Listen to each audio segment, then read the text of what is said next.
Hi, I'm Joe Frantz. I worked on the CKY videos, the Jackass movies, MTV's Viva La Bam, and a whole bunch of other stuff you probably like. You're listening to the Dave and Creech Show.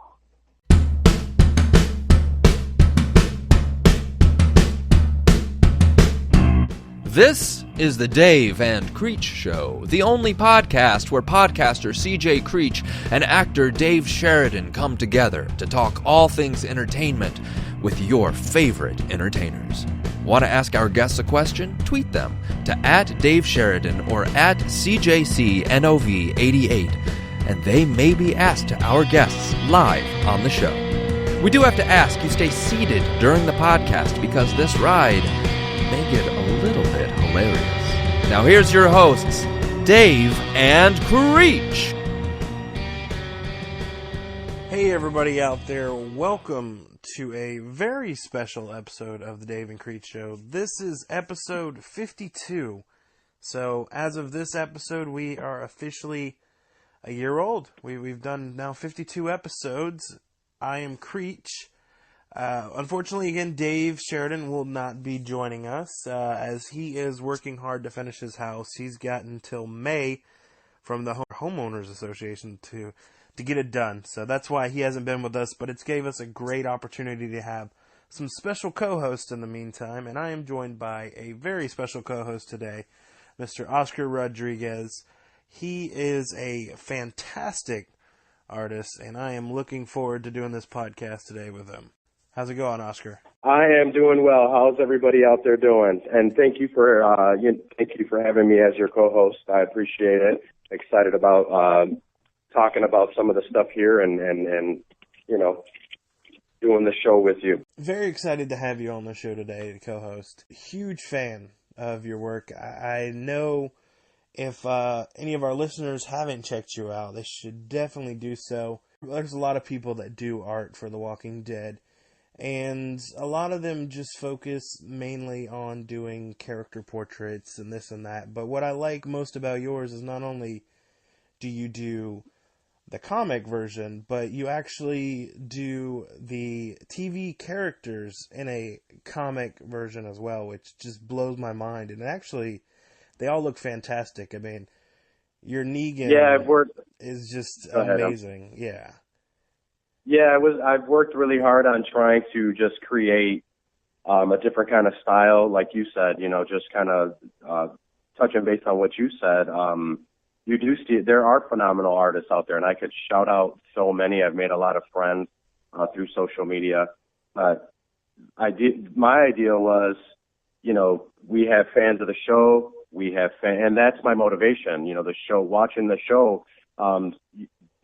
Starting a couple of years back, because I've always drawn since I was, you know, a little boy, and it just always was in the back of my head there. I never really did it as much as I could or should. So with watching the show, getting back to the show, you know, everybody was excited about it, and it just kind of did something. It you know what I'm saying?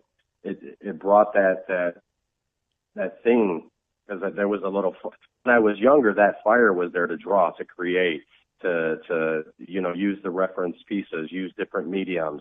When I say mediums, I'm talking markers and crayons and pencils, different canvases, different papers. So, like I said, I start watching this show and I'm like, okay, you know, I'm digging it. And like everybody else, there's this huge fandom out there. Let me try some new stuff. So, looking at some of the art that the guys were doing, I decided, I started reading the comics after watching the show, and I decided, let me start, you know, just sketching some of this stuff and, you know, doing some of this art here. And then looking at the TV characters versus the show characters, I'm like, what if I, you know, meshed these characters? And one of the first instances of that was Peter Zimmerman plays Eduardo on the show. And I'm looking at him, you know, he's real big on social media, putting up pics. And I looked at a profile, and Eduardo in the comic has a mustache, no beard, wears the hoodie. You know, we've seen Peter with the hoodie off and the man bun out.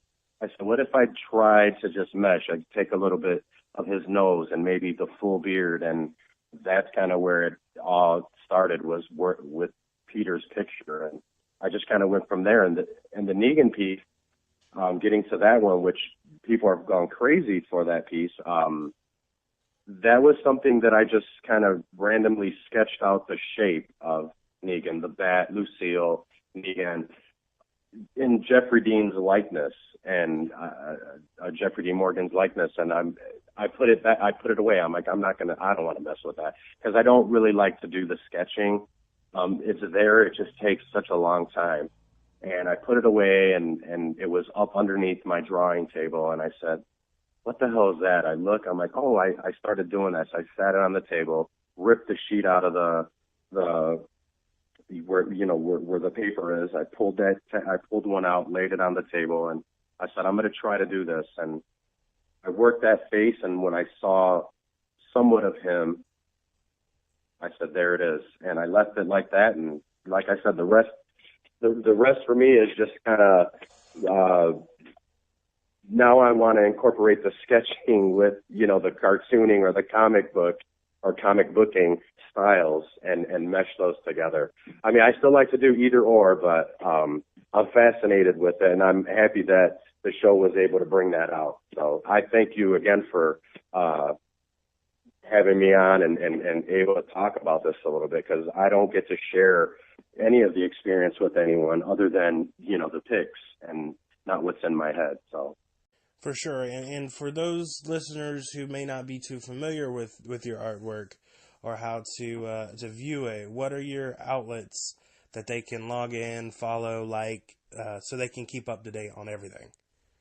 If they want to keep up to date, Twitter, that would be it's O_Rodriguez, III, or the third, Oscar Rodriguez, or O_Rodriguez the third with the 3 I's. That's my main Twitter account. They can follow me on Instagram. That's www.bigbrownhead. When I was, following Norman like crazy, and I kind of played off of his big bald head.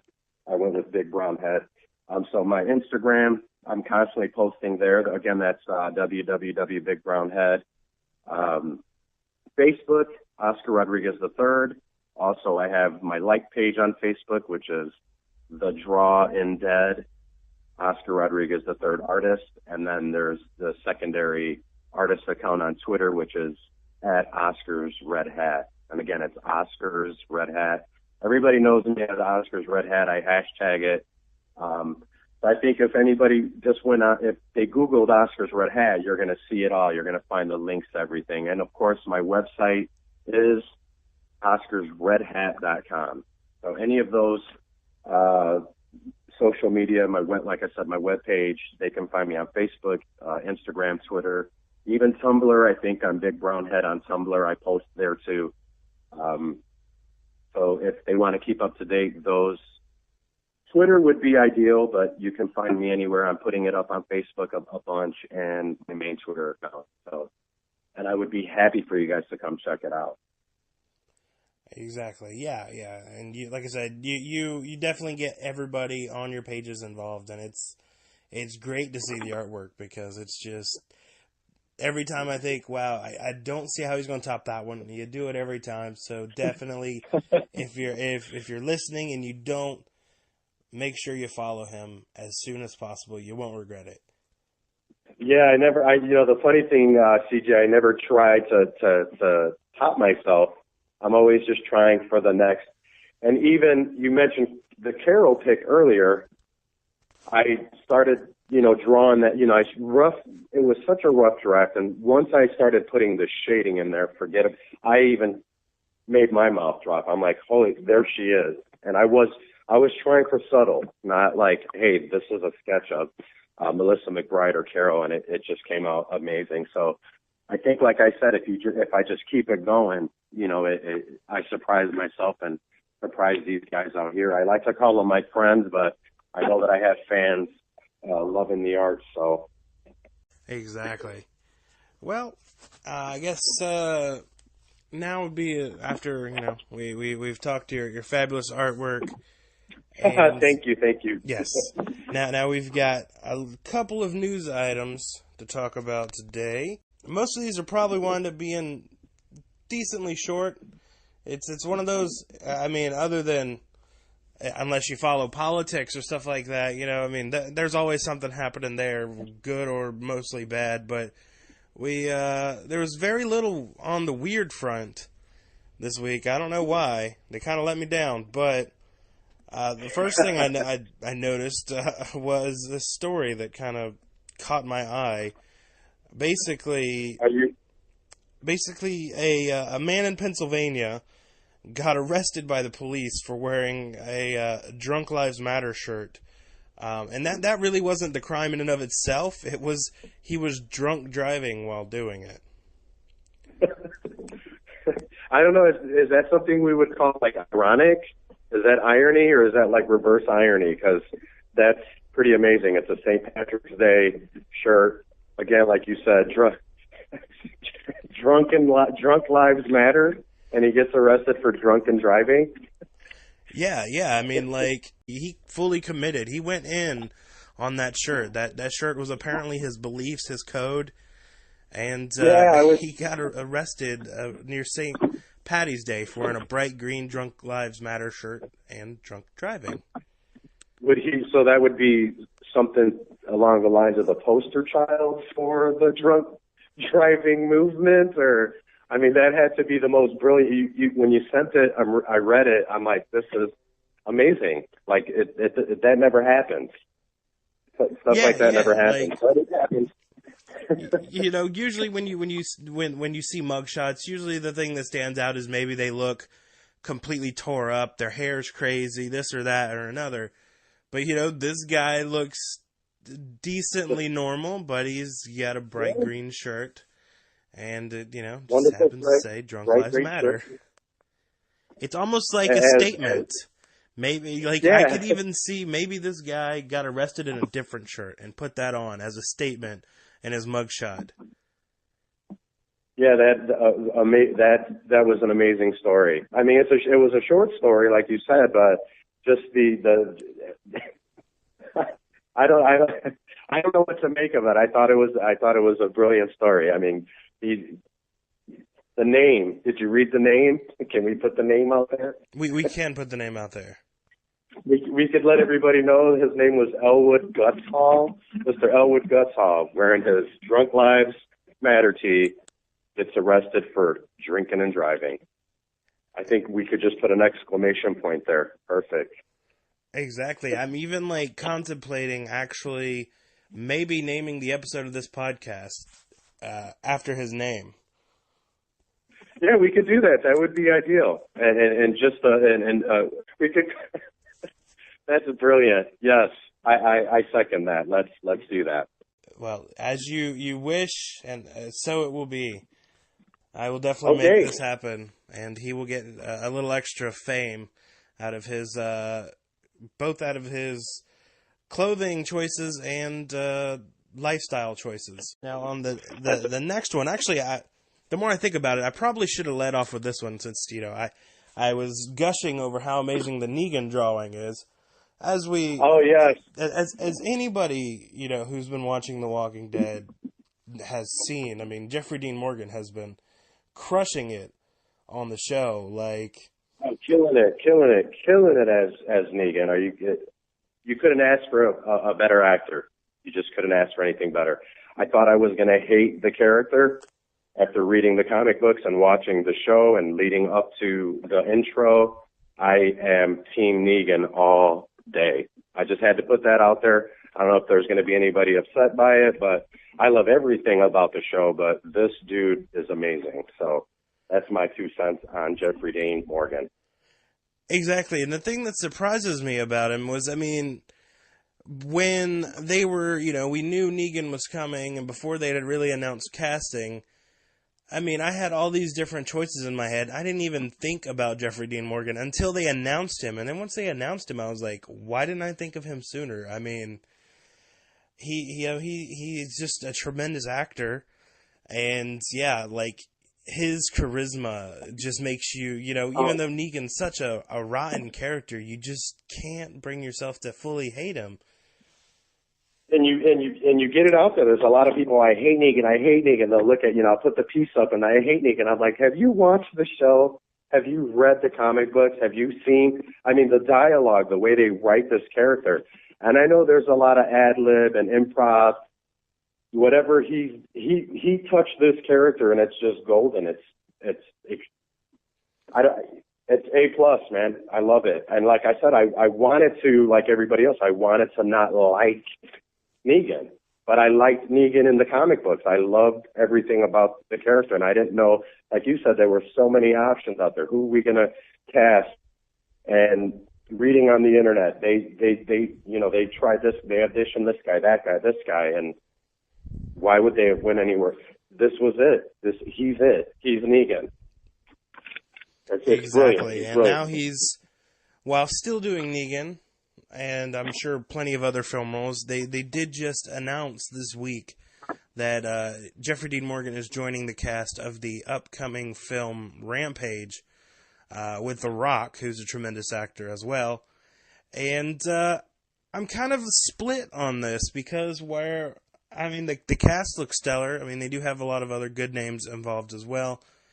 And I love the video game it's based off of. It's just, I don't see how they're going to turn that video game into a movie. I had that discussion while reading up, and I thought the same thing. Everybody knows the idea. It's a 1986 game, the Midway game. It's Rampage. You have the ape, the lizard, the werewolf beating these buildings, these landmarks, and that's pretty much the game. How are they going to create a movie out of that? The idea. I like the idea. The monsters. Everybody likes that. It could be scary, but you got to think of the games of old. The 1986 games. There wasn't much there. It's not like games today. They're stories, full blown video games.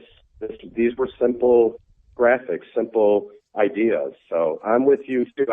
I don't even know if I'm split. I feel like this is just a wait and see.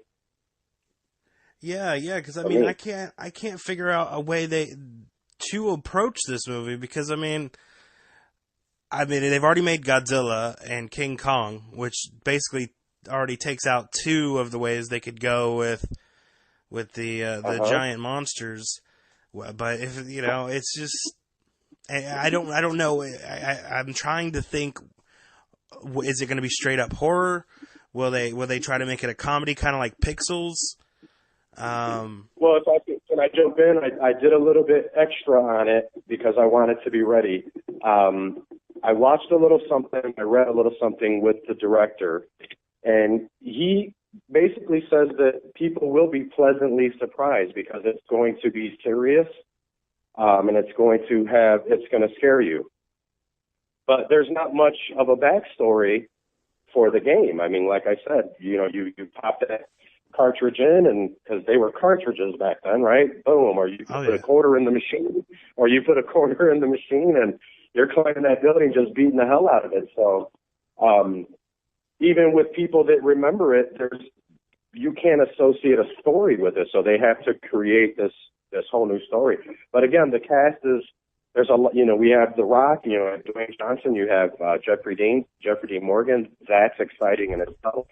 And like you said, there's so many other great actors. There's a huge list. I'm not even split. I'm just kind of going, let's see what happens with this one, because I don't know how they would take that and turn it into something huge. But, the magic of movies, they can do anything. Exactly, and mostly, generally speaking, The Rock doesn't really make terribly bad movies. His worst movie was probably Doom, which of course was based off a video game.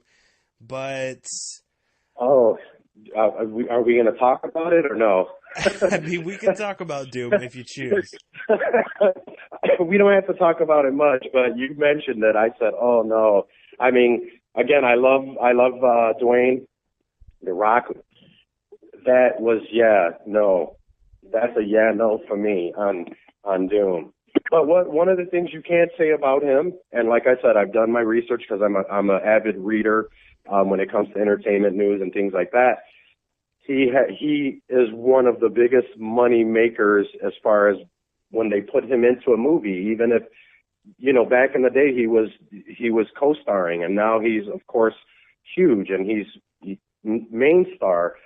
His movies have generated so much, so he's definitely drawing power. He's definitely going to bring people to the show, to the movie, to the show. They want to see it. They want to see what he's up to. So I'm excited to see those two and what they would come up with, or what they're going to come up with. They have some ideas. Like I said, I was able to read up on the director, and he has some great ideas as to where he's going with it. His appeal was he liked the video game. So, you know, I guess when you're a big time director, you can go, hey, let's make a movie on that.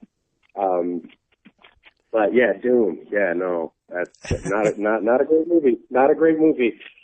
I love The Rock, but not that. Yeah. I mean, yeah. I'm gonna say definitely right now with trailer unseen, obviously, because they haven't started filming yet, and script unread. I'm still willing to give it a try, just based off of the actors right now involved with it.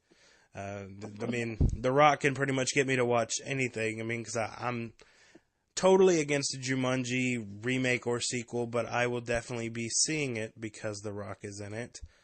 So I'm definitely, as of right now, unless like they release a trailer and it just looks so terribly bad, I'll definitely be willing to give it a shot. It looks. You're so right. You're so right with the Jumanji. I mean, that was such a great movie. We were a lot younger when that came out, and you know that Robin Williams. Forget about it. I mean, I thought one of the best. And there's just a lot of stuff out there that can't. Just leave it alone. Don't redo. Leave it alone. Like you said, if he's in it, you want to go see it. And so that's the brilliance of Dwayne Johnson. And the fact that Jeffrey Dean Morgan's going to be co-starring and he's going to be playing Agent Russell. So we have a name to the actor for the movie. So we'll see where it goes. But exactly. I'm kind of not split on it. I'm kind of not. I'm unsure. I'm going to leave it at that. Well, let's hope that regardless of how the trailer comes out or anything, it does better than our next movie topic, and actually the final news topic of this episode today. And that's Shia LaBeouf's new movie that just came out in the UK, and it was only in one theater though, but it literally sold one ticket this past weekend. Which was it was the equivalent of American money was $8.70. This was a movie called Man Down. He played a Marine looking for his son, like after he comes back from his Afghanistan tour, and that's just sad, so sad for Shia LaBeouf, because for me, this is on mine. I think the kid, well, he's a man now, but I you go back to Holes, and you go back. The dude's a brilliant actor. He has so much character, but his rampages and his politics and all these. Like he lost a marble or two or a couple of screws along the way, and it's kind of tarnished, I think, and that's why. Because they were saying the movie was bad, just bad. I'd watch the movie because I like the actor. I just feel really bad. I don't know what else to say. And this, on him, it's just that's pretty. Wow. Yeah, I mean, I haven't gotten a chance to check out the movie either, but I do agree with you. I feel like maybe some of the political activism that he was doing, or some of his little side projects, may have wound up eventually negatively affecting the sellability of this film, of people wanting to see it, and also maybe just the UK. I mean, because I'm assuming it's supposed to be an American soldier coming back. Maybe that doesn't really I don't know the best way to say it. Maybe it doesn't really strike a chord with the British audience. Maybe time will truly tell if they release it for like a wide release over here. But as it stands for now, for sure, it didn't really strike any sort of chord with the English audience. Well, here, like I said, after reading up a little bit on it, what I did find out is they did a couple of theaters here, and it made about $450,000 in the States, and that was selective theaters. So I don't know if they're going to do another. I don't know if that was the initial release or they were testing it. Obviously, it was a test because it hit one theater in selective in the States. But one of the things too is that like it's going to be in on Blu-ray here in a month. So I don't know. I think the movie took a shit, and I think it's all due to everything that he's done, and he's brought a lot of negativity on himself with all the things that he's doing. I mean, to each their own, but you're in the media, you're a star. You can't. It will affect you. That's most, and here's the proof, and that's sad. It's very sad. I will say, as a kind of little additional tidbit of information, it is kind of, you know what, actually, that was definitely the worst performing movie of this past weekend. However, right. It's really even more impressive when you think that Ghost in the Shell came out last weekend and completely bombed. And, nobody was like, well, obviously this is going to be the worst movie, performance this weekend. And then Shia LaBeouf's movie came out over there and they were like, hold my beer. I've got this. And then they sold one ticket. That's the quote of the night. Yeah. Hold my beer. Yes. I mean, you have to put it on the fact. You have to say that it's because of some of the things that he did or didn't do. Because I mean, we're talking about the main star of Transformers. I mean, these movies. Of course, it's Transformers, right? It's going to do well anyway. We were all anticipating it. Everybody wanted to see it, but it took him from down here to up here. The movie built him up, but he's a damn good actor. What's this one where he was in the tank? Fury? Is it Fury? Fury, yeah. Yeah, Fury was phenomenal. That movie is just captivating. Are you kidding me? And he's in that, and the character that he, again, not to get off the subject or the movie Man Down, but just to talk about him, I mean, he moved me in that movie. That was brilliant. Everybody's performance was great, but the kid's on point. He's just a brilliant actor, and to have this kind of opening is very, I'm sure, disappointing for him, but it's very sad for people like me that are, fans of his, and it's like, okay, where's the career? Yeah, that's gonna cover. That's pretty much it for the news this week. And up next, we've got an interview that I actually did the night before with Joe Frantz. And I don't know if you were a fan of it back in the day, but he did all the cinematography and filming on Viva La Bam, Jackass, even before that, CKY. He filmed music videos for him, CKY as well, and quite a few other bands. And he's been very active, and he's just a great dude. Yeah. And that's coming up, you're saying that's next week? Or that's coming up like right now. Oh, that's coming up now. Awesome. That's amazing. I'm going to look forward to that one. All right, so let's go ahead and listen to it.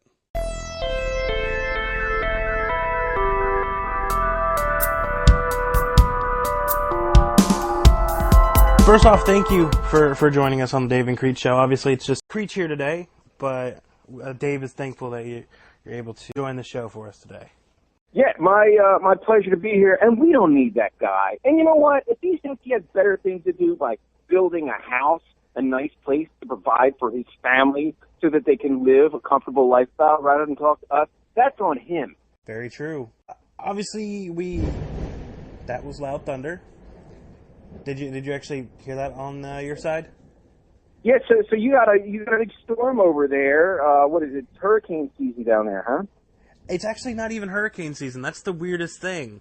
But it's like worse than hurricane weather. But, you know, I'm still here. Dave Sheridan may not be here, but I'm here, risking my life to deliver some awesome podcasts. Wonderful. Well done. You've actually done plenty of things. Obviously, we'll go through all of them. One of your most notable projects you've been involved with was obviously anything really related to BAM video-wise, with Viva La Bam, CKY, Where the Fuck is Santa, pretty much all of his big stuff. And also, you did Haggard as well, right? And Ming Hags? Yeah, I was a producer and cinematographer on Haggard and Ming Hags. Haggard was a lot of fun to make. Ming Hags, not so much. You know, I've done, you know, it's funny because so here's the thing. I met BAM back in like 98, 99, right around there. And, he had he introduced himself to me. I was shooting this Bikini Girl movie. It was a really weird situation, though. He showed up. He was supposed to be an extra.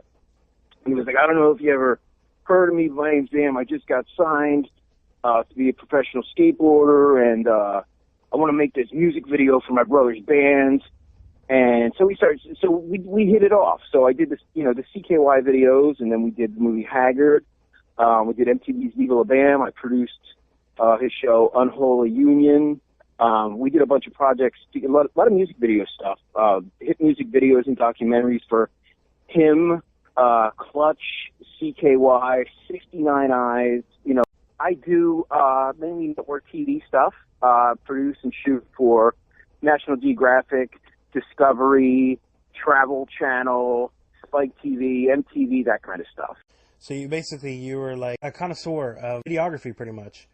Well, videography kind of implies that you film weddings for a living. But yes, basically, cinematography, you know, so my main trades are director of photography and producing. That's my kind of strongest points.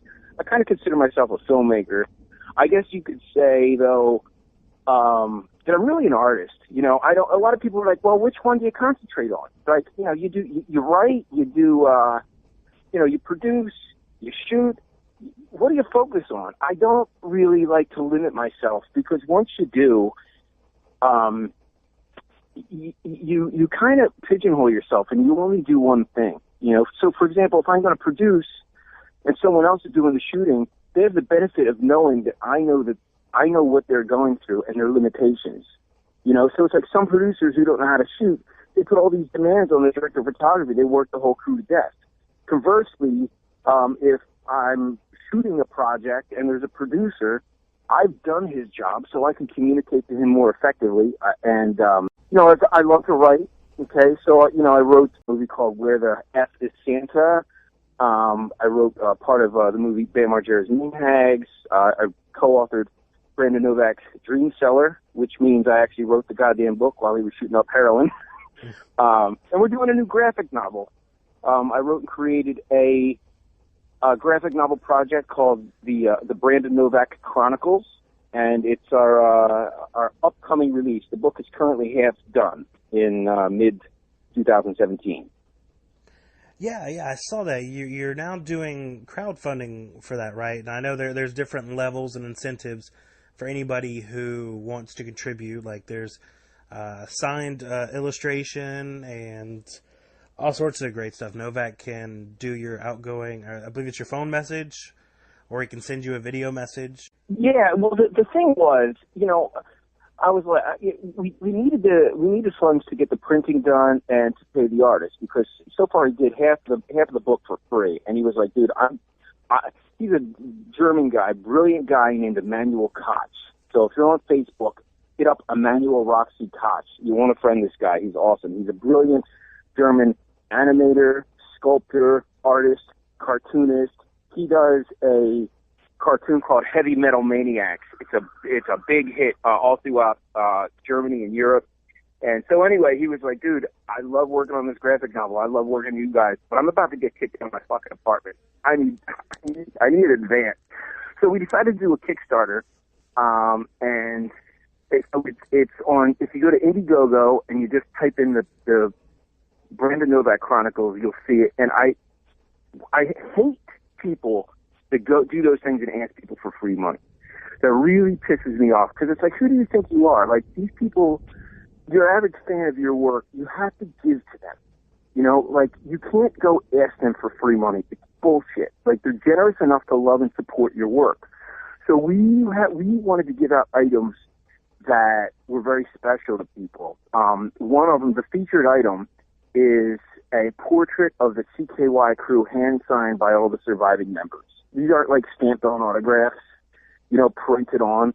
Each one is individually hand-signed. So you can get a whole bunch of awesome stuff on there, and it'll help get the project done that much faster. And the good thing about you guys raising the funding through this is, you know, you're cutting out the publisher, so, you know, all of you guys' actual original ideas won't be really stifled. There won't be any censorship of the material, which I think is also another good thing.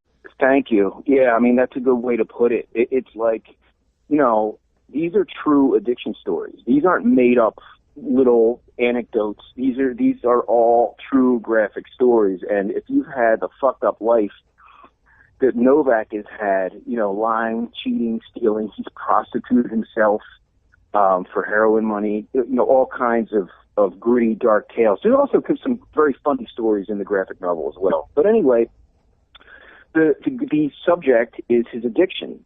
And, you know, when you go to a publisher, there's a lot of pros and cons, right? The pros are they give you an advance, and you get to take time off work and concentrate on the material. But the cons are they really own what you do, and they control it, and they sculpt it and they do it towards specific markets. And if they don't, and we have a very specific market that we basically created. So it doesn't. This book does not lend itself to publish. It's not publisher friendly, I guess you could say. Oh yeah, I mean, even just talking to Novak for the hour that we had him on the show, I can imagine half of the stories that he told on there. Most publishing companies would be like, let's not tell that tale, or let's cut it down a little bit. We've always had this problem, so especially with like when we made Haggard, nobody understood that movie. Nobody, even the fans, didn't understand that movie at first. And the CKY videos, and whatever we do, we're like the CKY and Jackass guys are pretty much like Rocky. Like whenever Rocky's in the movie, people look at him, they're like, this guy's an underdog. He can't make it. No one understood it. No one understood his power and what he could bring to the table and his willingness to win. And so we've always had this problem. People don't understand our art and genre because we created that and we believed in it and we knew people would respond to it and like it. So, I mean, that's a publisher just kind of looks at this book, and I knew that they would never get it. But I know the fans are going to love it. I mean, we put up the video trailer on YouTube, and it has a tremendous response. That's on your personal YouTube page, right? Just at YouTube, then you write in the Brandon Novak Chronicles or Brandon Novak graphic novel. You'll see a couple things we've done for it. I do like that you brought up Rocky, because it's kind of the same thing Stallone had to deal with when he was making the original Rocky, when originally they didn't want to allow him to direct it. And, you know, he was like, well, look, if I don't get to direct it, I'll bury it in my backyard. And, you know, it won't get made. I'd rather bury it back there than have somebody, you know, tell me what to do with the movie that I wrote, you know? Yeah. Stallone's the man, and also a fellow Philadelphian. Did you know, one time I filmed a music video. I produced this music video for Barrington Levy, humongous reggae ska guy from back in the day. And we actually filmed at a place where they filmed the original meat locker scene from Rocky. And the guy there was telling us Philadelphia's Smoking Joe Frazier was supposed to play Rocky. You know, he puts the gloves on. They're like, okay, pretend like you're hitting the guy. And the guy's like, dude, what are you doing? He goes, oh, okay, I got it. And he would get so much into the moment, and I guess, you know, I mean, a guy like that has been through brutal fights, and so, you know, as a boxer, all these concussions add up to a little bit of, I don't want to say brain damage, but you know what I mean. I'm not here to disrespect Joe Frazier, because I love him, and his legacy means everything to Philadelphians. But he couldn't, at the end of the day, he couldn't fake a fight. So he's knocking guys out on the test reel. So Stallone was like, you know what? I'm going to get in shape and play this character. That is actually pretty interesting. I didn't know that. Yeah. That would be kind of interesting, though, if Joe Frazier would have just been knocking people out for real. I mean, there would have been no acting involved for that. Yeah, that would have been a good film. Yeah, would have been short. Yeah, exactly. They wouldn't have needed to do any sort of special effects to make the eyes swollen and everything. Granted, like you said, it'd probably been like one reel long, but it would have been pretty interesting. In an alternate universe, Rocky. Oh, man. I know you brought up Haggard. I actually enjoyed that movie. Thank you. And then one of the things I was definitely interested in bringing you on, like a lot of people that listen to us are either in the industry, they are looking to get into industry and everything, and through watching all of your stuff, one of the things actually, if even going before Haggard, when I was a teen, and you know the CKY videos were going around, and you know the parents weren't wanting their kids to watch it, but you know obviously we would find ways to watch it. Like one of the things that always stuck with me was the use of the film footage. It was just so different. Mm-hmm. And what made you go with the choices to include like film footage into the skate videos? Well, you see, when I went to college at Temple University, and you got to understand, this is a time there was no internet, right? I mean, it existed, but you couldn't do anything with it. There was no Google. There was no email to speak of, right? So to get a job, okay, you have to understand, in order to get a job in film back then, there's no fucking film jobs. And if you didn't know someone in the industry, how did you find out about it? You would go to the library and you would look in an encyclopedia that you would hold in your hand, and you would look up film.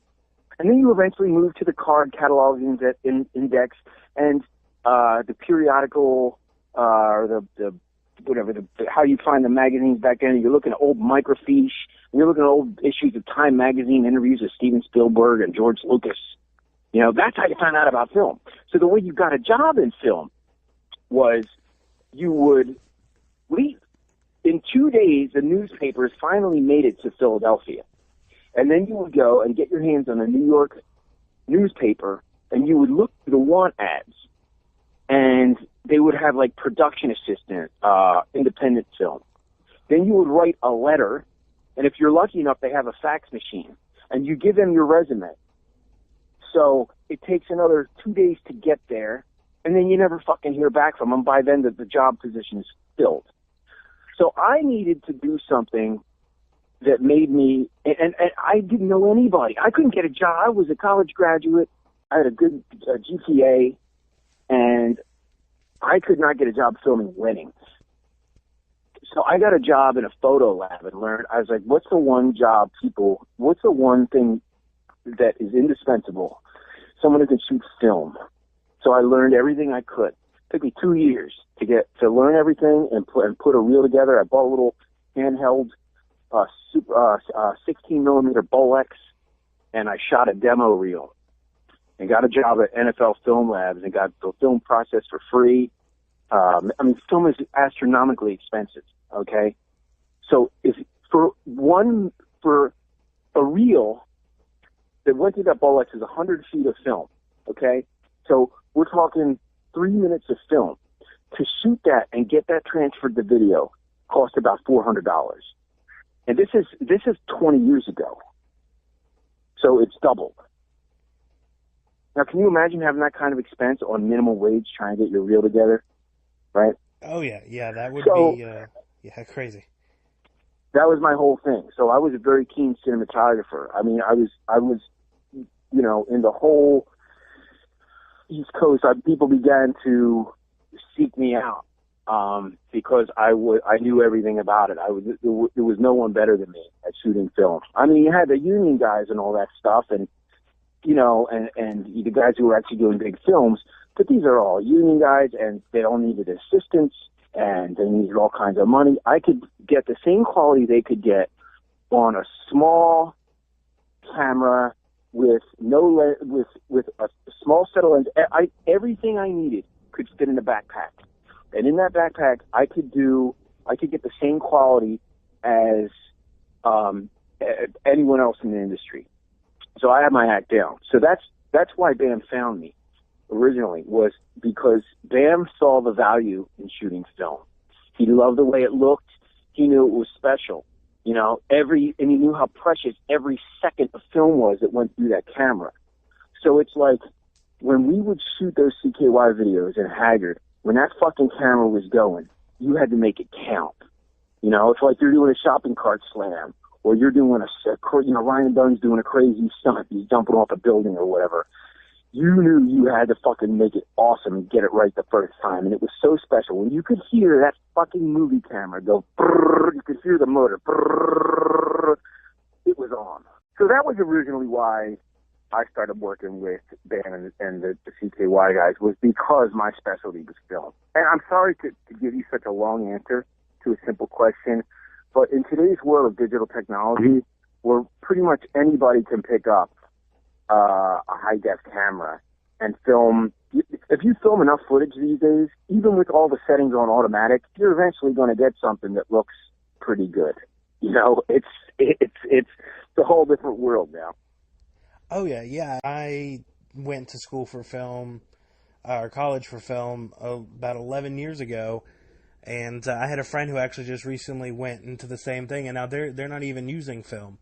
I don't know when they stopped, but I was trained how to load film and everything, and now they don't even do that. They just have digital there, which is just crazy. I mean, obviously it's technology and everything, but still, they still shoot movies on film. Some do at least. I know The Walking Dead is a show that still shoots on film, but yeah, and they shot the new Star Wars on film. Quentin Tarantino shoots everything on film.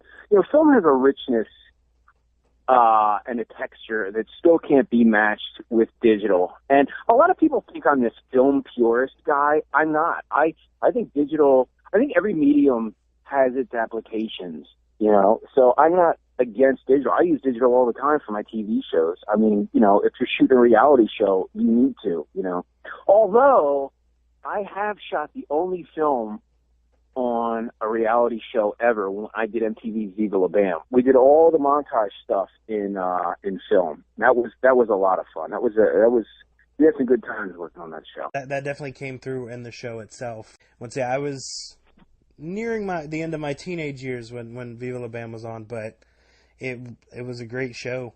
I had talked to Novak about some of the craziness that went on off the screen. And it sounded like it was just as big a party, as the show itself, really. Yeah, well, there was a lot, and it was actually a very hard show to do. The guy who directed it, Troy Miller, okay?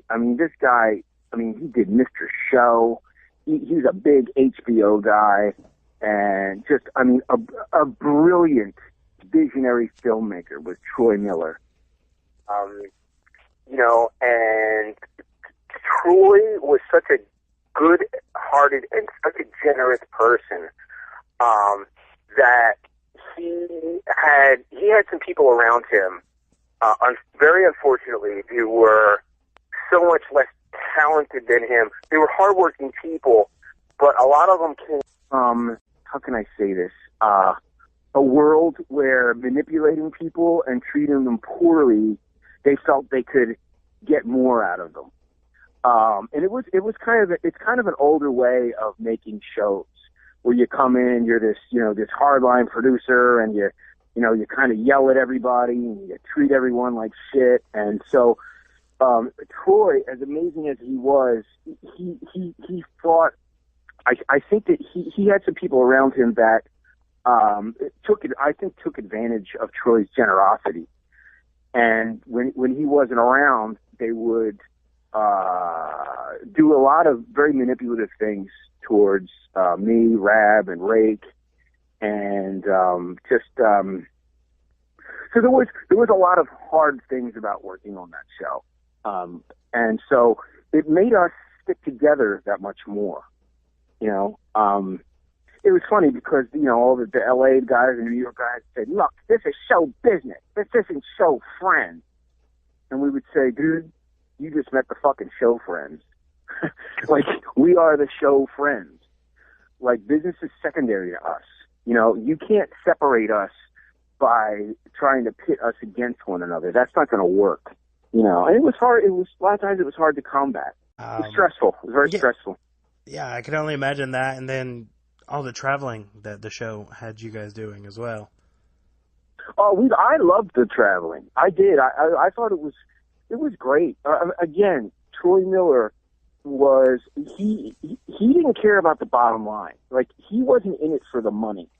He wanted to make a breakthrough show that reinvented what reality television was. I mean, this is a time when the Jersey Shore was the big show. You know, so Troy was like, we are going to have exotic locations. Bam wanted to have Slayer on the show. Troy's like, we're getting Slayer. That's what we're doing. Like, and it was weird because a lot of people at the network, they didn't really understand Slayer's appeal. They were like, well, Slayer, they're from the 80s. We're like, Slayer is awesome and everyone loves Slayer. So if you have Slayer on the show, you'll never regret it. So MTV said, all right, we'll take a leap of faith based on what Troy Miller is saying and what Bam is saying. And that was, I mean, that's a classic episode of television. Slayer comes and gives a concert in Bam's backyard, you know.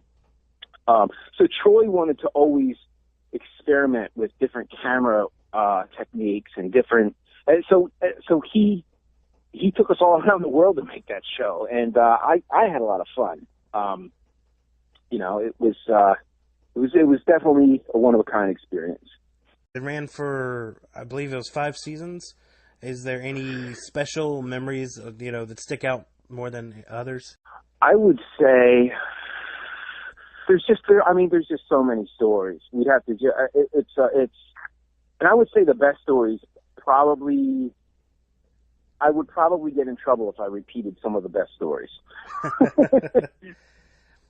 Some of the most memorable to me, you know. I mean, some of the things, like some of the ones that, okay, I'll give you one. One just came to my head, one I can tell. When Slayer actually came to film, there was a problem with their bus.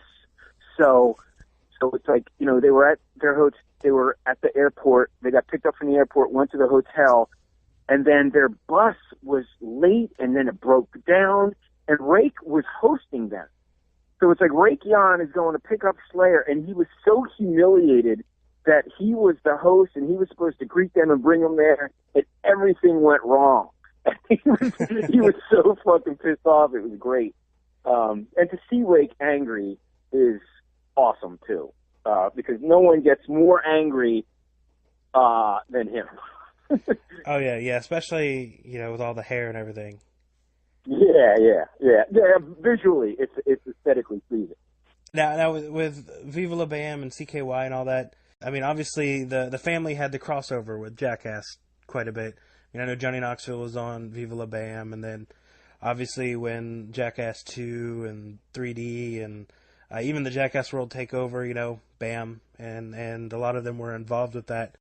And you got to shoot one of the only main scenes that everybody still talks about that was never released from the Jackass number 2 trailer with Don Vito and the Lamborghini tooth pull that they wound up redoing in 3D. Yeah, well, the thing was, Don Vito, okay, so we're filming Jackass 2, and the big gag of the movie is supposed to be the Don Vito Lamborghini tooth pull. So Knoxville and Bam tie a string to Don Vito's tooth, just like, in the cartoons that the kid will have a string wrapped around his tooth and they slam the door shut, the tooth pops out. Yeah. Well, they do that, but it's, the string is attached to the Lamborghini. So they wanted me to film it because there wasn't a way to film high def in slow motion. So again, they had me with the motion picture camera filming, filming it all in slow motion. Now, I still have that tooth. I have it framed in my house, and Don Vito signed it. I have a lot of memorabilia from Jackass and Viva La Bam, and that's my most treasured item, was that tooth. I kept it. Anyway, so they actually had to cut that. So that was the featured stunt, right? So the trailer for Jackass 2 comes out, and that's the big deal, is the Don Vito tooth pull. Now, Don Vito, of course, the fans know that he got wrongly accused of touching a girl, and with such bullshit. He did not. Here's a guy who would never do anything to harm a kid. Okay, and he basically, what it was he was at a mall in front of hundreds of people, right? And he's waving his arms around. You know, he's an asshole. He's a buffoon. He's waving his arms around. Yo, accidentally slaps into a girl next to him. Next thing you know, boom. Everyone says, "Oh, he touched a girl," and blah blah blah blah blah. And he got so much trouble for that. Lost all his money. Not that he had any money to begin with. The guy was broke as a joke. Destroyed his life over basically what I would call people suing to get settlements. I mean, they sued the mall, they sued Don Vito, they sued the mall, they sued Bam. Bam wasn't even there. They sued MTV. It wasn't an MTV event. It was such a sad, horrible thing that happened to poor Don Vito. So they actually pulled Don Vito out of the movie and refilmed it.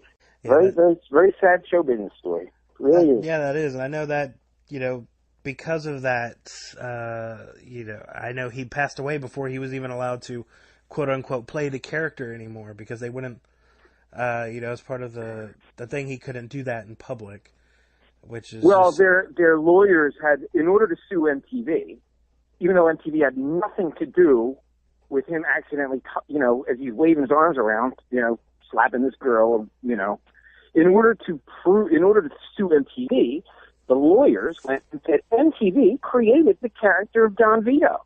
So MTV is responsible, so we can sue MTV. MTV was like, are you fucking serious?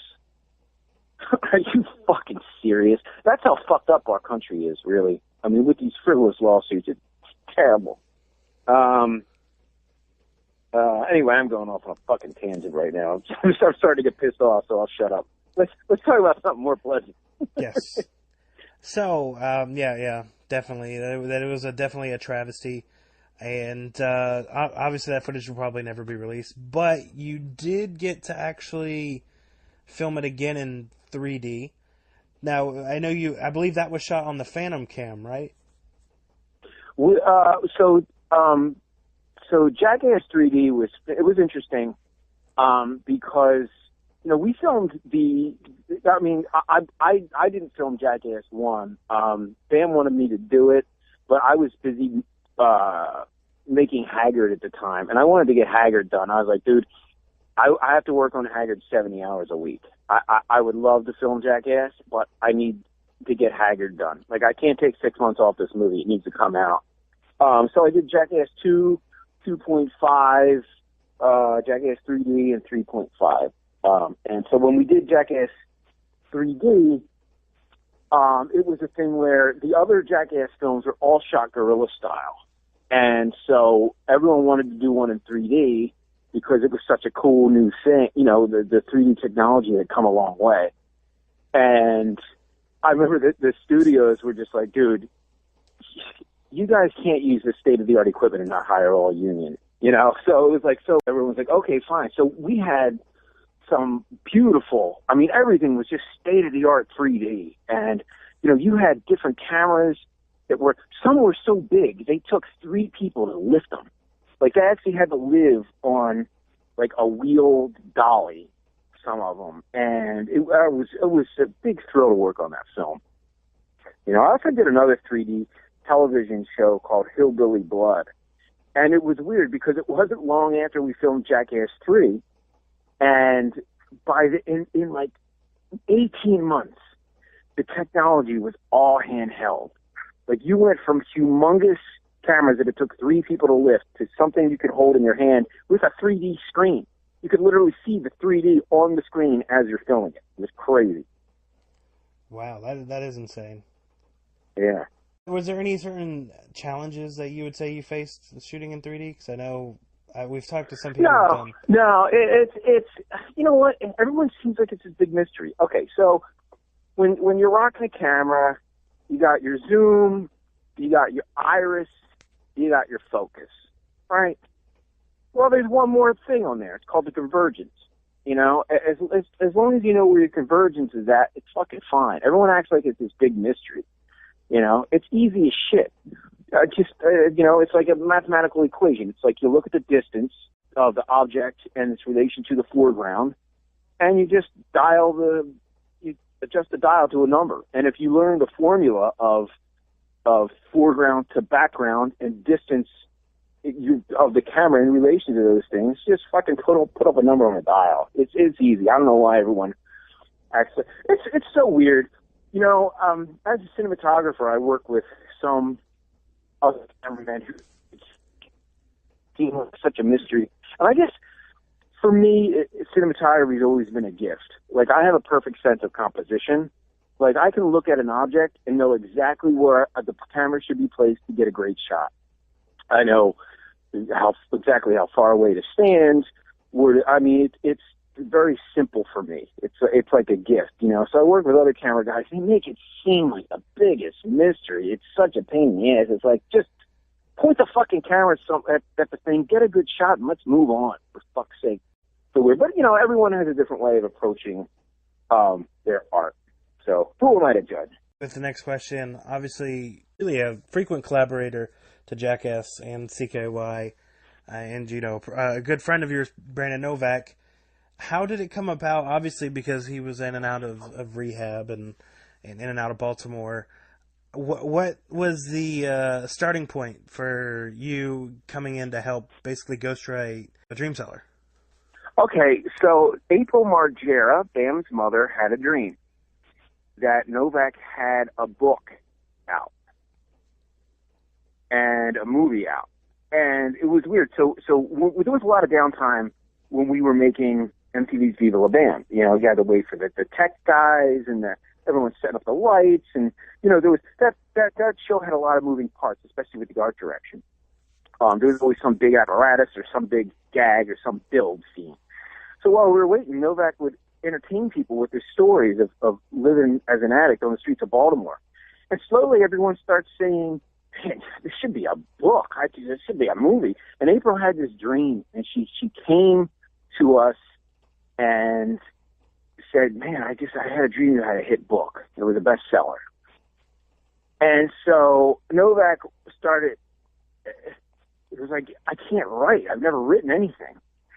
And so Bam actually came to me and brokered the deal. He's like, dude, can you help Novak write this book? I don't know what it is. He's like, you know, because I was the only one in the CKY crew who had a formal education that involved literature. You know, I mean, I'd studied writing and psychology and sociology. You know, Ray had studied science, Rab had studied business, but I had a real knack for writing. And so Bam has asked me to help Novak. I'm like, dude, I'm going to end up writing the whole fucking book. I don't want to do this. And so I was very hesitant. And so I sat down with Novak and I told him how to do an outline. And I worked out the outline with him. And I remember we spent a day, and I was like, okay, so these are the things you need to concentrate on. So I want you to write a little bit about each of these subjects. Then I'm going to come back and we're going to resculpt it. So I saw him like 2 weeks later. I was like, hey, so what do you got for me? He goes, what do you mean? I was like, what do I guess you've been doing some writing, so let me see what you have. Where's the outline? He goes, I lost that. I was like, you fucking asshole. I was like, I gave up a day of my time doing this shit, and that's as seriously as you treat it. Like, fuck you. So then a month later, I come around, And he goes, hey, man, so I wanted to show you what I've been working on. I was like, what are you talking about? What have you been working on? And he had found the outline and started to write. And I was like, you're serious about this now? And he said, yeah, I want to do this, you know.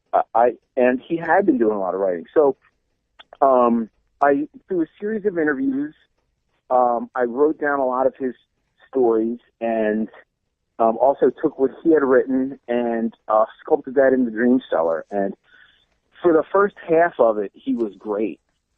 And then the second hit, once we got the advance from the publishing company, boom, he fucking disappeared. It was that book is one of the best and worst things to ever happen to Brandon. And he just disappeared. I still have audio recordings from when we were writing that book when I'm trying to get him. He had a girlfriend at the time, and I was like, okay, Brandon, so I have the tape recorder going. So why don't you tell me about this, this, and this? You know, this needs to go in the book. And he would say, oh, yeah, well, you know what? Why don't you write all this down, all this stuff you need me to write on, and then I want you to email it to my girlfriend, and then my girlfriend will come, and then she'll present it to me, and then I'll type it out for her, and then in turn, she'll give it to you. I'm like, Brandon, the tape recorder is recording now. Just tell me this.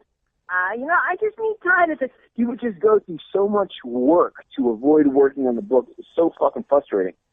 So I finished the book myself, and I was like, you know what? And the publisher was pissed because the publisher wanted a happy ending. They wanted Brandon's story to end up, if I can do it, you can do it too. Now I'm clean, and the world is a bed of roses and rainbows and unicorns, and we all lived happily ever after. So I finished the book ending it with him being a junkie. I was like, I'm not going to lie to people. People have to understand what this disease of addiction fucking does and what it means and what the ramifications of trying a drug for the first time might be. And I remember the book finally came out in stores. It's on shelves in stores, and I get a call from Novak. Frantz, what the fuck? Why does my book end up with me being a hopeless junkie? Why? And I was like, dude, the book is out in stores. You just found out how it ends. Doesn't that show you that you're a junkie? Like, isn't that proof? Like, you didn't even know how your fucking book ended. Yeah, guess what? You're married to this book now. This is your life. You know? And we recently came out with the second edition with a new happy ending. So, 7 years later, Brandon he's gotten clean, and he has this wonderful life that he's leading now, helping addicts all around the world. He's a public speaker, and for a living, he gets paid to get people the treatment that they need, people who are going to die. He saves lives every day. And now the book has a happy ending. Exactly, yeah. That's amazing, and that was one of the amazing things when we had him on the show, that it was like when we were promoting it, we would mention that, battling heroin addiction, and everybody's like, and we would always mention at the end that it actually has a good ending to his story, and people would comment, there's no good ending, and I was like, well, listen to the show, and you'll see that this one actually has a good ending. Yeah. Because it's one of those things, like, you'd assume he would have died, statistically, just because of He did die. He died several times. He OD'd. Like, he literally died and was brought back to life. I've chronicled his life on a timeline, and every time I find out he doesn't have the aptitude to remember years. I mean, he's had such a fucked up life, that he can't remember. Like, when he remembers an event in his life, it could have happened in 2000 or 2005.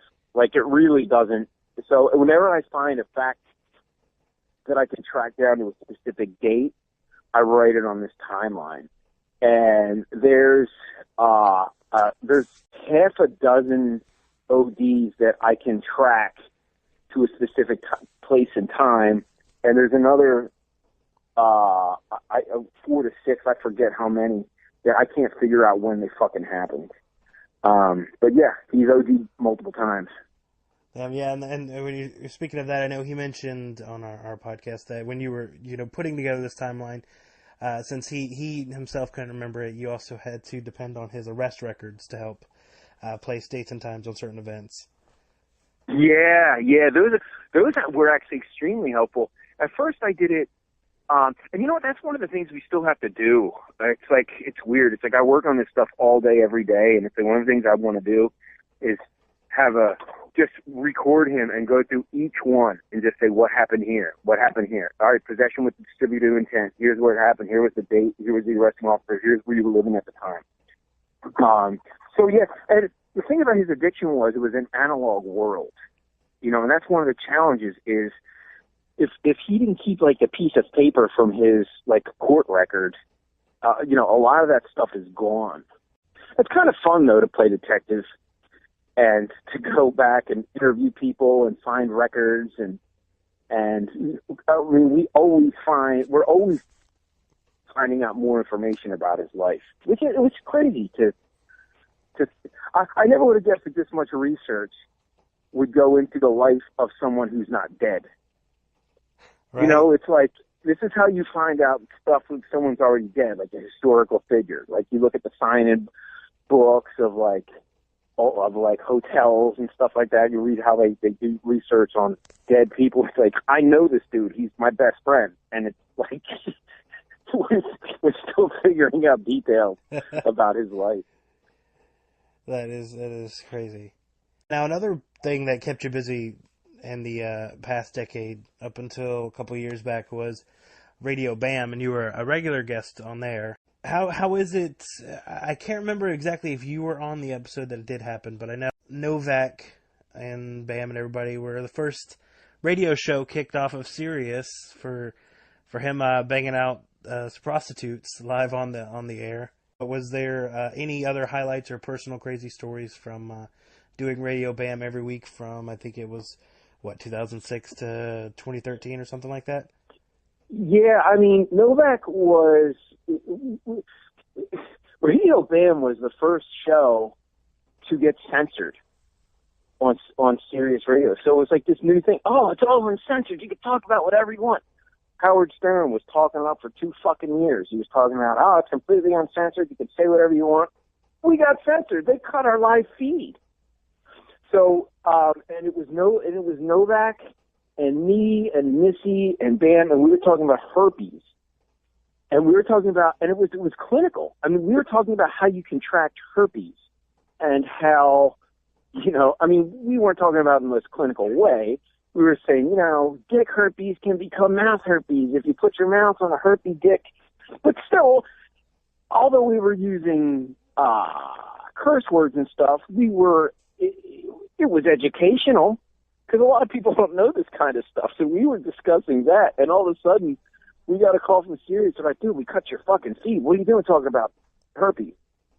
And we're like, Howard Stern talks about shaving his asshole. We're trying to tell people how they can get herpes, and like, you can't talk about this stuff. It was funny. But I would say that the most memorable episode of Radio Bam was when we found drugs on Novak and we sent him home. Bam was super happy because Novak he came to stay with Bam for a while and he wasn't acting right, and everyone knew he was high. And we were saying, dude, we know you're high. Just admit it. So we went through his pockets, and I remember that he had asked people, he was bumming cigarettes off people, and no one could find his drugs. They stripped his, they're looking through his shoes, they have his pockets, and I see him holding a pack of cigarettes, and I'm thinking, wait a minute, he's been bumming smokes off people all night. So I emptied out his cigarette package, and there was, a ton of pills just fucking fly out of there. And now he's claiming, I got these from doctor's orders. I have a prescription. We're like, nobody gets a prescription, takes their pills out of the prescription bottle, and puts them in a pack of smokes. That's what you do when you're hiding it. And so we sent him packing. That's a classic episode. I'm sure that will make because I don't believe when Dream Cell originally came out, that was 2008? And I know he's working on or I believe you're both working on, a follow-up. At least another 2 books is what he said. With a follow-up book to Dream Seller? Yeah. Yeah, it was. See, that's how the graphic novel started. So it's so Dream Seller did so well, and so I wanted to put together the next book. I mean, I've been wanting to do it for years, but I couldn't get a hold of him because he was on the streets of Baltimore as an addict, and so I couldn't get. It's like I could do the writing, but I need to know details. I need to sit there and pick his brain and say, well, what about this? Like he'll tell the most interesting story in 3 sentences, and I'm like, okay, slow down. Where were you at the time? It was East Baltimore. Do you remember what street? It was Patterson and Bill. Okay. What was the arresting officer? What did he look like? Describe him. Was he angry? It's like I have to get these, because to him it's normality. He doesn't understand what's interesting about these stories because he's lived them. So, in writing the new Dream Seller books, I had some leftover stories that didn't fit in the character arcs. And so I said, why not put them in a graphic novel? I can't waste these stories. They're too cool. And I've always wanted to do a graphic novel. I love the medium. I love the format. I love that people want to collect them and own them and not look at them on a Kindle, And so, and then I realized I like doing the graphic novels a lot more than I do the books. So Dream Seller is kind of morphed into a graphic novel series, and it's a lot more work, but it's a lot more thrilling. And visually, I mean, when I co-authored Dream Seller, it's like I wrote it all in the first person, and so that the reader feels like they're Brandon. Every thought that's on the page goes through Brandon's mind, and it puts the reader in the position of Brandon. The graphic novel is in first person, but man, when you can see his surroundings, and he's describing rats crawling over him when he's shooting up heroin, when you can see the rats, when there's someone in the next room and he's trying to shoot up real quick without them knowing it, and you can see the expression on his face. Baltimore is a very visual city, and everything's brick. There's a lot of cobblestone. You have that Edgar Allan Poe, post-colonial, pre-Victorian architecture. It just brings you into the place and time and thought and emotion like no other medium. I mean, this was meant to be a graphic novel series. And yeah, definitely. I mean, even reading Dream Seller, it's definitely, like you were saying, it describes it where you can already get a really good picture in your head of who they are, what they look like. But the graphic novel would even be able to add, that much more visual aspect to it, where you don't have to imagine as much because it's right there in front of you. Yeah, and another great thing about the graphic novel is they're all shorter stories. So it's like you can bring the person from when Novak is a teenager, and for 20 pages. He's a teenager, and he's shooting up in high school, and then selling drugs in high school, and et cetera, et cetera. Then 20 pages over, then boom, it's 2004, and he's walking the VMAs with Bam and Rab and Rake and Ryan Dunn and Phil and April, and he's doing all kinds of cocaine behind the scenes, and you get all these insider stories. And that's one of the great things, too, about the graphic novel, is that being able to visit certain time periods and be able to kind of, touch upon the highlights of his life. It's like, one of the things that was a lot of fun was that the main story is a CKY adventure. And, you get this kind of behind the... Earlier you asked, when we did Viva La Bam, if I could remember any behind-the-scenes stories. It's like, okay, let's bring the reader first person. They're with the CKY crew. The reader feels like they're there with the CKY crew doing these stories that have never been talked about or shown or seen. So it's an extension of the CKY universe, and that was a hell of a lot of fun to craft that story. It's about a 40-page story in there, and the reader's going to be hanging with with Bam and Novak and Ryan and Phil and April and Raz and Rake. It's a hell of a lot of fun to do. Yeah, it looks from the the illustrations that were released in that video that's posted on YouTube. It looks fantastic. And once again, for everybody who's listening, once again, just remind them where to go to definitely pick up their copy and to donate so this can be completed. Yeah, okay. So to see a graphic novel trailer, okay, just go to YouTube and type in Brandon Novak graphic novel. You're going to get a couple videos that come up, some different interviews about it, but the main one is official trailer. So you put in Brandon Novak graphic novel, official trailer, it'll come up. Again, if you want to get some limited edition, hand-signed, special CKY items, and you can get those, and the money will go to help the graphic novel project.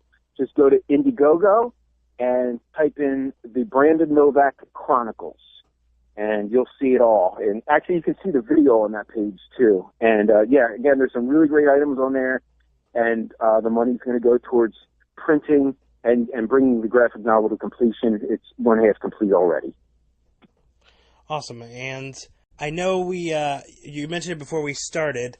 Usually we, on the show we talk entertainment. We talk whatever the guest wants to talk.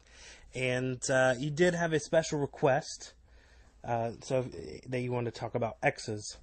And I'm totally down. Oh, yeah. I thought it might be fun because it's weird. Sometimes you do these things and you run out of stuff to talk about, but I thought it might be funny if we each told an embarrassing story about a relationship. Okay. You go first. I go first? Okay. Yeah. I'll go first while you think about it. I got a good one. So there was a bar up the street from my house, and there was this girl bartender, and I'm very, it's weird, like I'm a really good conversationalist, but I'm very shy around the women. I'm not a type of dude that goes around, like, hitting on girls.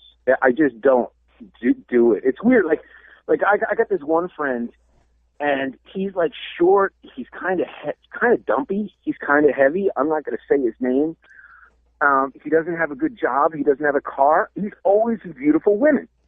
And so I was like, dude, how do you do it? He goes, it's easy. Whenever I see a beautiful girl, I'll go up and I'll say, excuse me, I notice you and you're extremely beautiful, and I want to know if I could take you to coffee sometime. And I was like, you do that? And he's like, yeah. I said, well, what's the response? He goes, 95% of the time they say no, but 5% of the time they say yes. And I said, how can you do that? Like, it's I don't know, that's foreign to me. I don't have what you refer to as game. I'm not a player. You know what I mean? So, like, I just don't go around hitting on girls, dude. It's just not, if it works out, it works out, but it's just not in my DNA. So, in the bar, up the street from my house, there was this beautiful bartender, and I had the biggest crush on this girl. So, I'm not going to ask out the fucking bartender. It's not, and even if I did, if she went out with me, I would be grossed out because I wouldn't want to date a girl who would go out with some random dude that asked her out. It's the weirdest philosophy. Maybe I'm full of phobias and faux pas and all kinds of strange phobias or what have you. Maybe I'm very defensive, but it's like Groucho Marx said, I would never want to go to a party that would have me as a guest. So I totally had a crush on this girl. One day she's working the bar. She gets off work. She sits down next to me, and we start hitting it off. I'm like, oh, my God, this is so cool. I've been dreaming about this girl, And I had this drink that I drink. It's called a michelada. I started drinking them when I spent a lot of time in Mexico City. What a michelada is, it's a Corona poured over ice with a lot of hot sauce in it. So I'm drinking it, and the hot sauce that was at the bar must have been spoiled. And plus I didn't eat all day. I forgot I didn't eat all day. So now my stomach is grumbling. And I realize that I'm about to shit myself inside out. So I excuse myself. I walk to the bathroom, and I don't want to sit down on the toilet because it's a bar.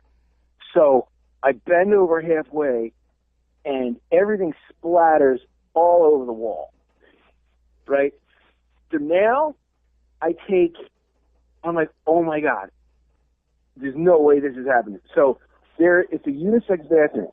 So I'm taking toilet paper and toilet seat covers and tampons, and I'm trying to get it off the wall. It's smearing all over. So it's a tile wall, and it's doing nothing to actually soak up and absorb what has splattered everywhere, right? It's smearing it. So now the bathroom looks like a monkey's cage. And so, but in the meantime, I have to clean this up so fast because I don't want her to know, like, I don't want the next person to be waiting in line when I get out of it, because they're going to walk into what looks like a monkey's cage, and they're going to say, oh my God, and then everyone will know. So I had to quick get out of there as fast as possible. I sit down for 3 minutes, and when the next person walked into the bathroom, I was like, all right, I got to go. I'm getting tired. I got up, left, and I never talked to her again. Well, now, I don't know if she actually knew I was the one that did it, or if she ever found out, or if anyone said anything. But I wasn't about to stick around to find out. And that is the most embarrassing Joe Frantz story in the world. Wow. I don't think I have anything that can top that. I do have one awkward story with my original ex-wife when we were still dating, and okay. this is way back in the beginning. We hadn't been dating very long. I hadn't even met both of her parents yet, and so this story just happens to coincide with the same night that I wind up meeting her father. And now my ex-wife is actually, she's younger than me by a couple of years. So I was already I'd already graduated, and she was a senior in high school. And so basically, as she just wanted to rebel, she's like, well, we're going to stay out past when I'm due back in. And of course I was like, oh, well, okay. And so we did. And, she's supposed to be home at 10. We arrived fashionably late, around 2 a.m., and decided to basically do a quickie in the car. Right. So conjugate we're like, your relationship. Yeah. We're like, okay, well, it's late already, so we might as well, do that. So we do that. The windows get all fogged up and everything, and then and this is actually right outside her dad's house, and so. Oh, dude.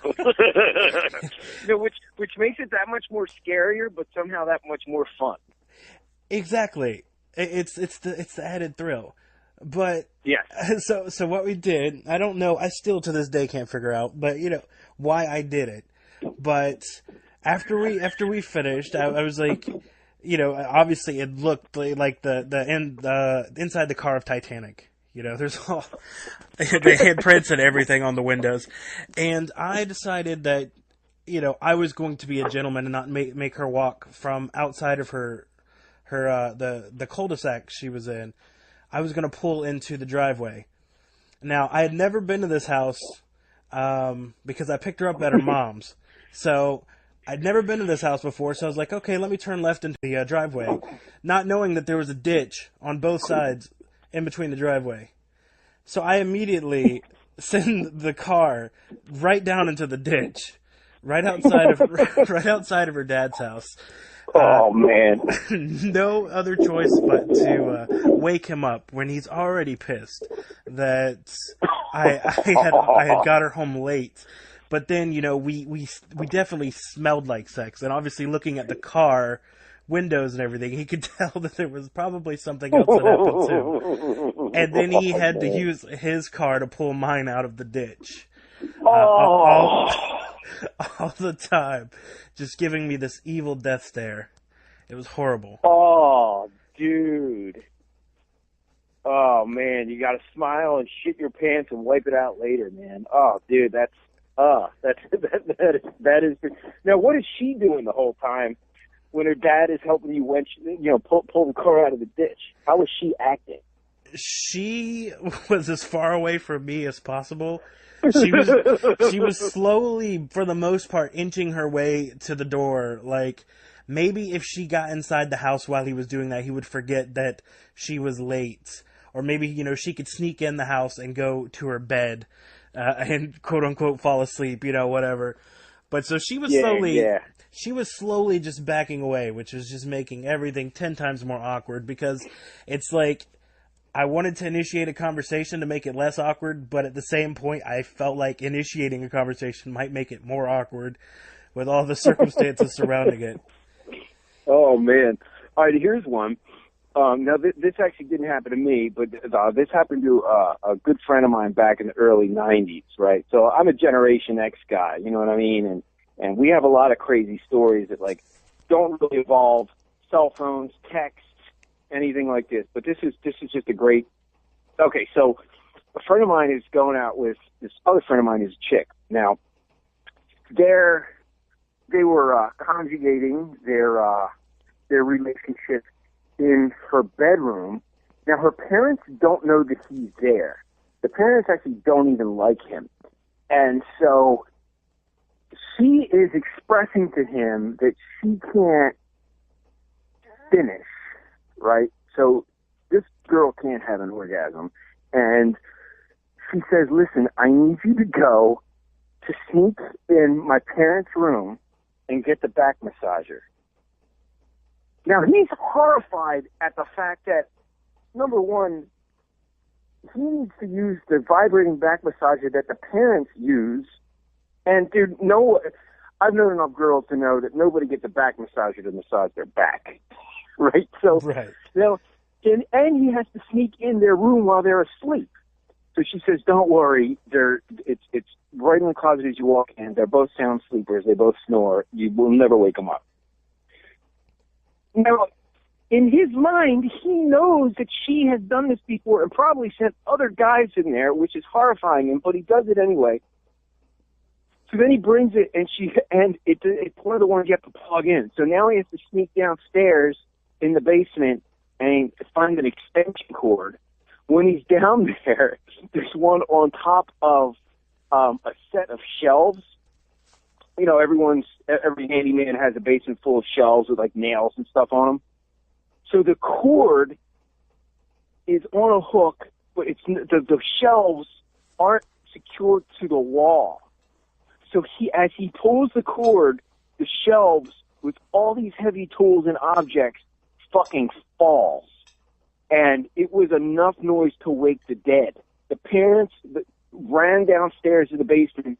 He's there with a back massager and an extension cord and a ruined set of shelves.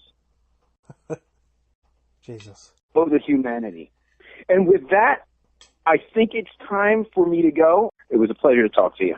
Pleasure was all mine. And I'll be going up to New York sometime, so who knows, if you're ever available in Pennsylvania, I'd love to stop by and say hey.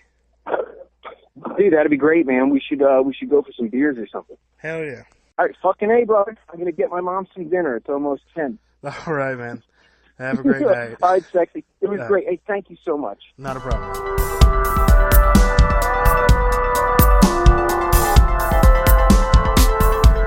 All right, well, welcome back, guys. I hope you enjoyed that interview. I'm discovering more and more, just the whole people, you know, the whole cast from Jackass is just extremely gracious with not only their time, but they're very friendly.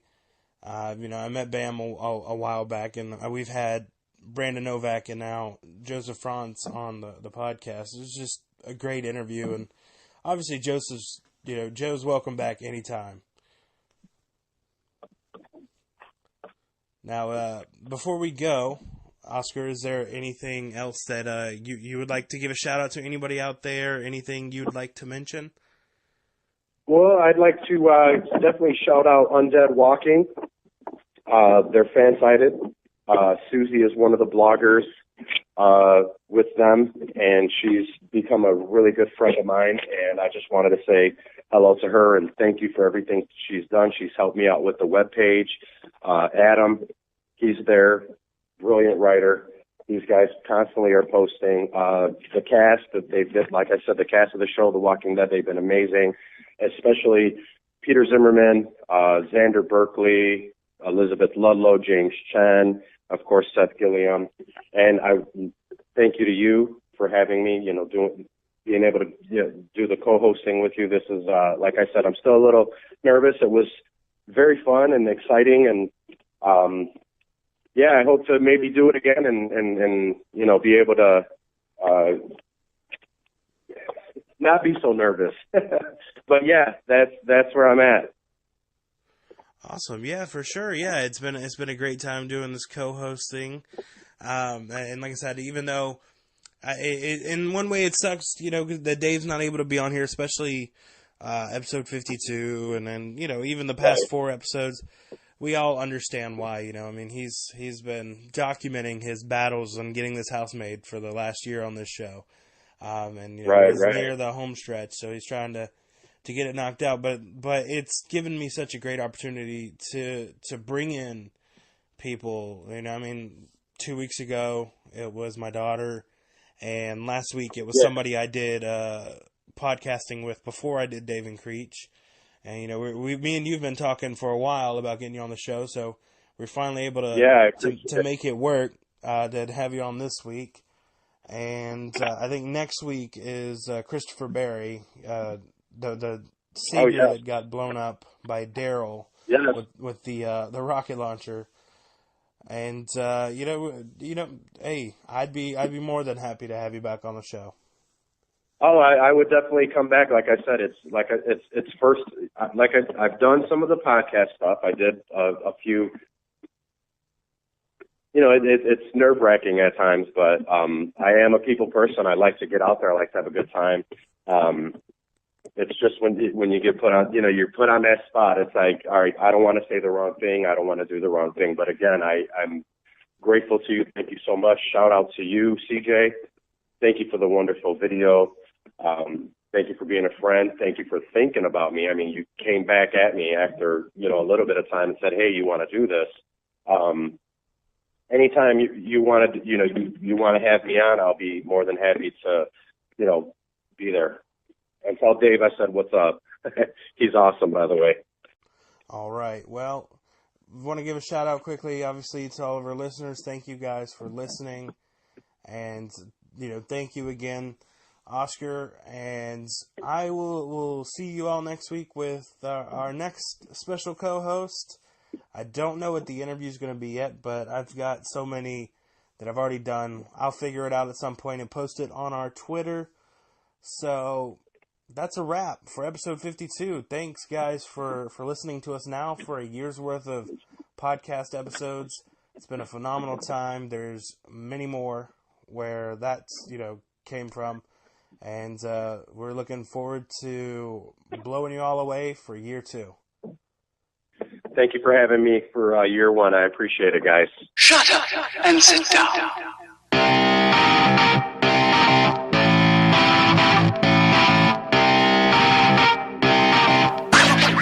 Thank you for listening to the Dave and Creech Show. The views and opinions expressed in this podcast are solely those of Dave and CJ. These views and opinions do not necessarily represent those of Creech Creative Productions or any of its affiliates.